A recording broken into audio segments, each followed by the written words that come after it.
भोजपुरी और भोजपुरिया लोगन के बारे में कुछ गुनगुनाते हैं।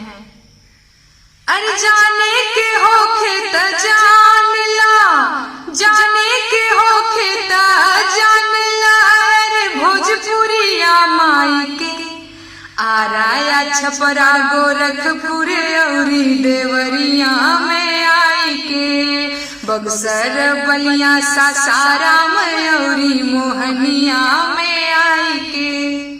अपनी भाषा को कोई खराब बोलता है तो बुरा लगता है।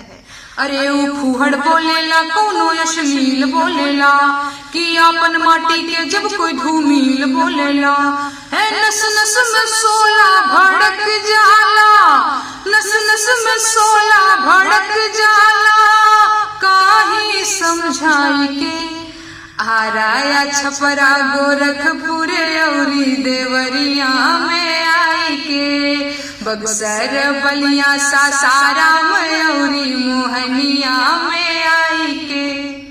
भोजपुरिया लोगन से इश्क करने वाले कभी इश्क में धोखा नहीं खाते।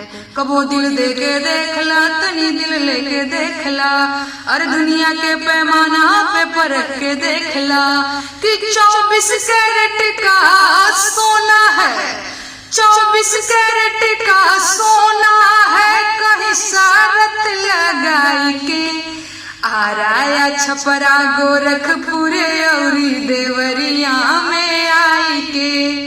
एक बार भोजपुरी क्षेत्र में कदम रखने वाले दावे के साथ कहते हैं कि सुध हो जाइबा ऐसे जैसे गंगा नहाई के, हरे दीवाना तू हो जाइबा लिट्टी चोखा खाई के आराया छपरा गोरखपुर औरी देवरिया